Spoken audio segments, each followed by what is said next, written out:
to Real Flix Reviews Movie News. This week we have Jonathan Charlie, James Stevens, and Ryan Preston. So this week's question is, what action movies did you find hilarious? Our answers in a bit. So there's not a whole lot of good movie news this week. Baywatch is officially rated R, and I have a feeling because it's probably more porn than movie. What? Well, that'd be the only reason to make it rated R. I'm trying to think the reason why, yeah, because it's probably unrealistic bathing suits on lifeguards and, well, The Rock, you know, people tasting a strudel is the only thing I could think of why anybody'd want to see it. Well, they all come to the beach because they can smell what The Rock is cooking. Oh, God. You started it. That dude is basically printing money these days, though, man. Oh, Studios God. love that guy. Yeah, but, I mean, he's such a lovable guy, though. I mean... He really is, man. I love him, too. I'm a fan from day one. Oh, yeah. And there's... I'm glad that I can be a legitimate fan instead of saying, like, no, from the wrestling days. I've always liked The Rock. I've never heard anything bad about him. My favorite thing is when you hear about his diet and how much food he eats. Dude, when he goes on the binges, or, you know, the cheat days is what they're called. But, I mean, like a stack of flapjacks that high. Yeah, it was like 30 flapjacks or, you know, pancakes or whatever you want to call them, like 1,500 pizzas, 28,000 quarts of ice cream. I mean, god damn, dude. Seriously. And in the... Look it up. There actually are numbers, but more reasonable than that. In the seriously, who ordered this pile? New Matrix is not a remake or a reboot. It's a continuation. Why are they making another Please, let the Matrix die. Just let it go away, please. Yeah, it took so long for Trinity to die. Just give up. But I will say, in honor of Ryan, the first one was an amazing movie. The rest of them just sucked.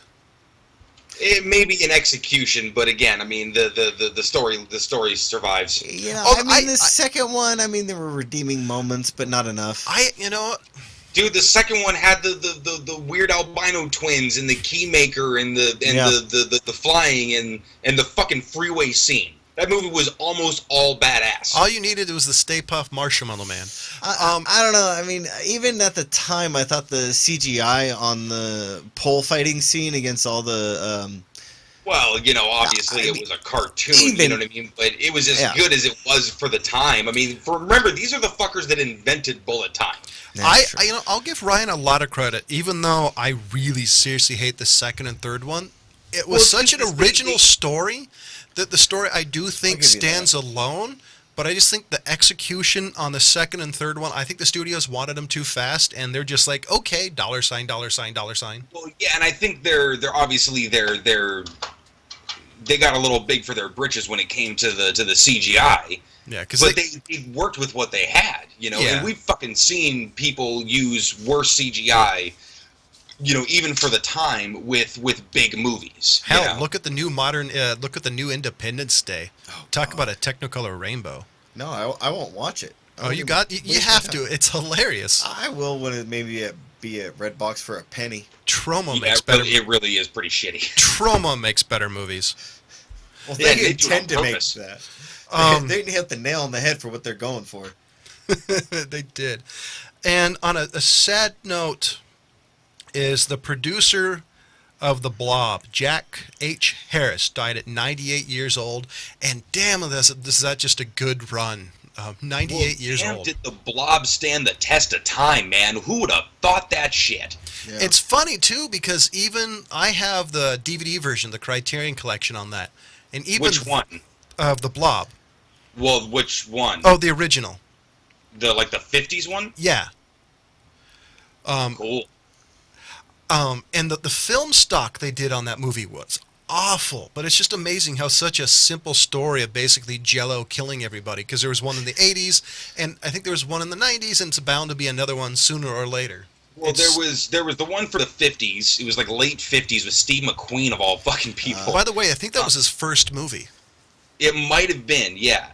But, yeah, I think it was, come to think of it. But then the 80s one was a remake, and then there were sequels subsequently. but I mean, just a weird cult movie that went around so much that they decided to remake it in the 80s.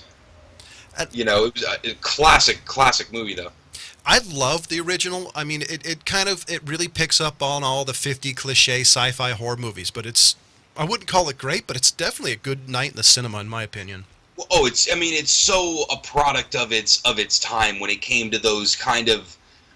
It was the Harryhausen kind of weird, you know, monsters that just were like, oh, okay, I guess now we're there. We're way beyond Dracula and the Mummy. The funniest thing is, out of all the movies that came out in the 50s, especially the late 50s, when you started getting like The Forbidden Planet, that particular movie is very 50s.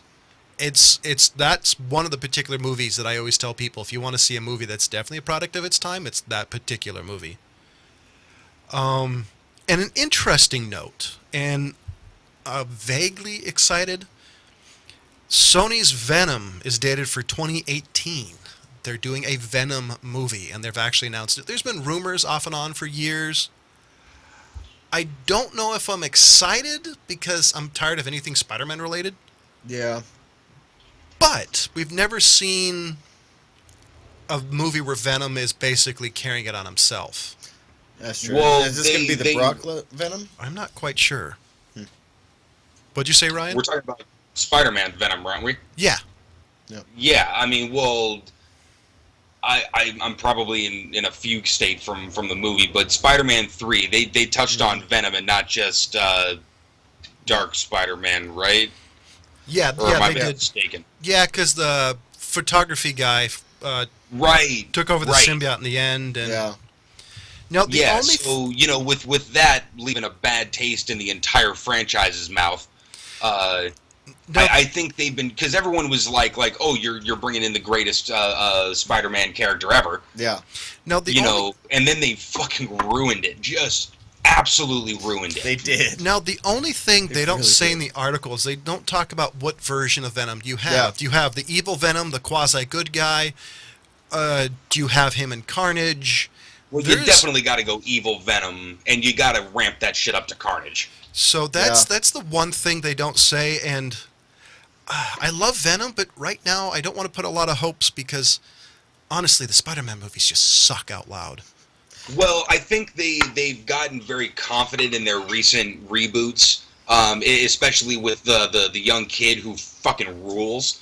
He definitely did a good job. I think we'll see how good of a job he does when he has to carry a whole movie. Yeah. I think he's going to do great. I really liked the angle, the subtle differences that they obviously you can't change the character. But I'm totally hoping. I'm like please because my cynicism is just I really can't believe that we're so saturated with all the comic book movies. I would have never shows. I would have never thought that in the early 90s when I first watched Howard the Duck that we're going to get a lot of really crappy comic book movies. There have been some really nasty and, ones. Look, I don't know if I'm just being I liked it when I was young and now I'm upset that everybody likes it. If everybody really is clamoring for it, then hey, go for it. But I do miss kind of the big movies that aren't comic books. I think part of it is, we're geeks and we're comic book fans, but part of it is the fact that we liked it when we were younger, but they also realized going back that this was a shit movie. How could I like that? No, so I think it's a couple of different things. And I don't know. I guess I just hope that they would have gone a little slower, taken their time a little bit. Instead of, I feel like in 5 years, everyone's going to be like, no more comic book movies ever. I'm hoping they go more Christopher Nolan instead of Joel Schumacher. Let me just put it this way, because one's going to really piss me off, and the other one's going to make me really happy. So you guys can decide on which one. So many that we're going to get an equal mix of both of them. You know what I mean? There's going to be some that are very Schumacher-y, and others that people are trying to do the Nolan, and what I closed the page already. The guy that just did Logan. taking it in that sort of angle. All I know, if Joel Schumacher and his ragtag bunch of retards, to quote you, Ryan, in a very early episode, if they show up, I'm going to be pissed. So I meant intellectually disabled. I'm sorry. So, ladies and gentlemen, we do have a Facebook page. Is there a movie you'd love us to do, or piece of movie news? Let us know. You can also catch us on Podbean, iTunes, Stitcher, and more. This week's question is, what action movie did you find hilarious? And there's so many hilarious action movies. Oh, I got so many that there's an entire genre called action comedies. Yes. Yep. And then there's a subcategory of buddy action comedies and teamed up with dogs and crime action comedies. I have one. Talking about Turner and who? Yeah. Okay. I was. I was just making sure, because I really don't know of another one. Or Canine. Let's not forget what's his name? The Belushi. What about the one that Clint Eastwood did with the orangutan? I was going to actually say that Oh, one. yeah. Well, that was actually a really good movie before everybody was sick of it. You got BJ and the Bear, and you got Every Which Way But Loose. Yep. So I've got two. One is Dark Angel / I Come in Peace, which is... We done it. Which is hilarious as hell. And the second one would be every Dirty Harry movie. I don't know if you can go with every single one, but I'll let you take a couple out of there. Most of them are absolutely hilarious, especially unintentionally. At least 9 out of the 20. So James, I have the two best ones. So my first one is Face Off, because to see John Travolta playing Nicolas Cage and Nicolas Cage playing John Travolta is just hilarious. Once you look through the movie in those eyes, it'll change the way you watch that film. I'll definitely give you that one. So, and the other one, another Nick Cage with Steve Buscemi, Con Air. Which we've done. Which we've done as well. If we actually did our homework, we'd tell you which episodes they were, but you can find out at theogt.tv or type in Real Flix Reviews on the URL address bar. Right. Ryan? Well, I mean, obviously you guys are going with the unintentionally funny. I think Face Off was supposed to be funny. I hope so. You know what? Even if it was, they failed. But yeah, I mean, goddamn, there's so many. I mean, one of my favorite genres is action comedy, and there's the very straightforward kind of stuff like Beverly Hills Cop. The first one of that was just unbelievably great. But then like Tropic Thunder, you know what I mean? I mean, that movie was not only one of the funniest joke minute by minute movies, but actually a really good action movie. Yeah, and it's got his man crush in there too. There's a lot of them. Robert Downey Jr.? No. I would consider the Blues Brothers an action comedy. Really? Interesting choice. Yeah, there's rocket launchers, and they destroyed about 400 Chevy Caprices. So can I go with Nice Dreams then? Sure. But there's action sequences in there. Can I go with the Italian Job? Well, I could go with the Corsican Brothers, but nobody wants to go there. No, even they don't want to talk about it. Or what was the other one? Yellowbeard? Okay, you can shut up now. So on an interesting note, TMZ actually talked about the guy who played Atreyu from the Neverending Story.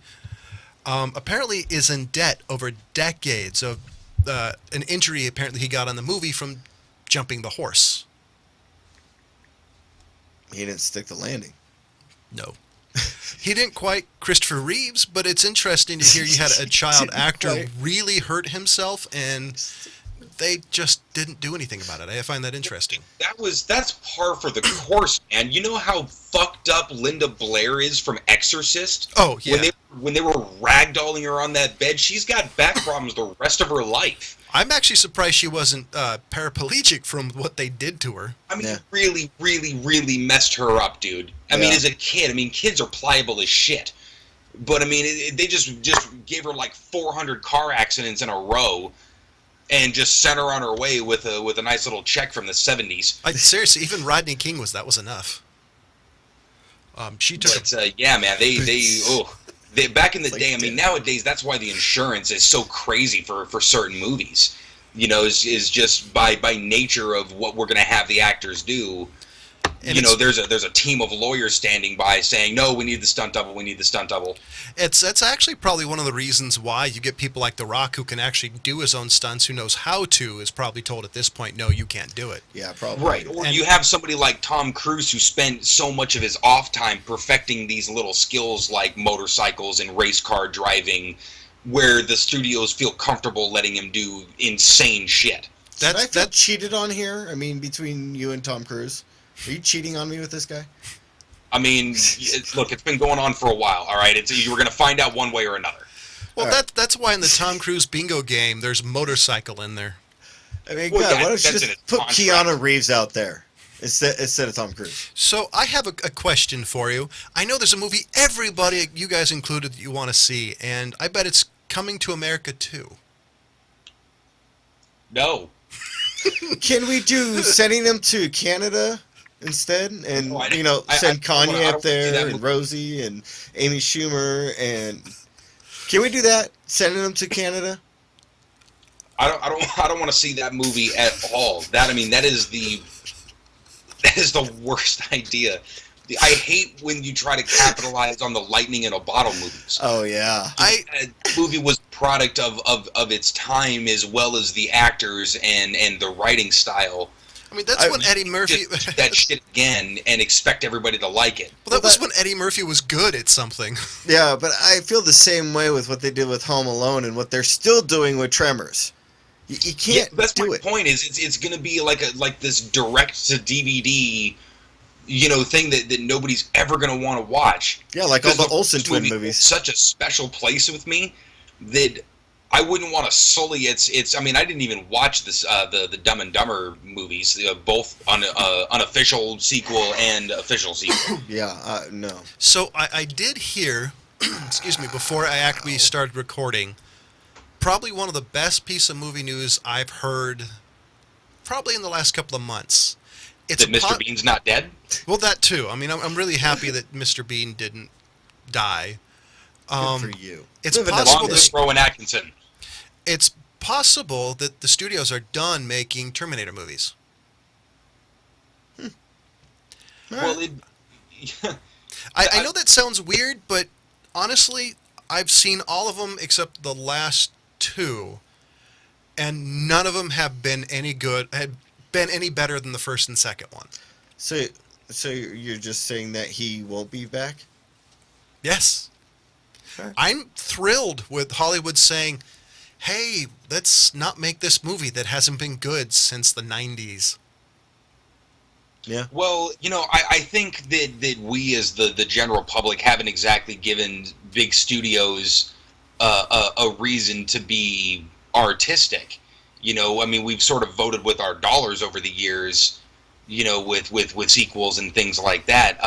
But it is the reason why people studios like Amazon or Netflix are going to start creeping into the Academy Awards more and more, which is, by the way, bullshit. Everybody knows it's arbitrary.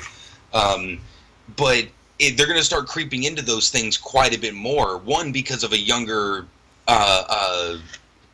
voting personnel that's going to be taking place. All the old white guys are dying. But also because the studios have gone into this safety mode, it seems like. Where they want to just print money doing these things, and they're not focusing on making art anymore. See, I don't even care if they're the same basic movie. Hell, I've seen every Jean-Claude Van Damme movie made that I know of. It's the same basic movie, but different parts. Right, but see, I'd rather watch Time Cop over and over again than just watch the next Time Cop 7, Time Cop 8. Why don't you watch Kung Fury? I did. You should watch it again. I did. I mean, see, this is one of the things I loved about the 80s is they literally made the same basic movie over again, but different story, maybe a different actor. Right. Probably a different villain. When I said Beverly Hills Cop earlier, there's obviously 1,000 Beverly Hills Cops. It's just not that title. It's a different thing. It's a different guy. It's a different setting. It's a different city. And they don't have that a very annoying, catchy theme song that every Shrek movie somehow has it in it. Yeah, that's one of the greatest themes ever. And Okay, no, and I'm how not- dare you sully its reputation? By what? Shrek? I mean, every time I hear that, I that theme song, I want to go like shove a banana in somebody's tailpipe. Poor Mr. Bean. Oh, God. Yeah, poor bastard. Stop hoaxing his death, everybody. All right, there were four Beverly Hills Cop. 4? Yep. I know of... Wait, I think the fourth one is like a rumored to be done something. Yeah, There's I think three. so too. I was going to say, because I know of a third... I saw the third one, but fourth? Yeah, they're Yeah, trying the to do third it one I number think 4. was the one with Brigitte Nielsen. Yeah, that was the one where they had that... some sort of theme park, and they had Axel God. Fox. No, never mind. It was number 2 that was Brigitte Nielsen with the gun club with the weird laser targets and no bullets. Yeah. Yeah. So, ladies and gentlemen, for Jonathan Charney, Ryan Preston, and James Stevens, Goodbye. thank you for watching.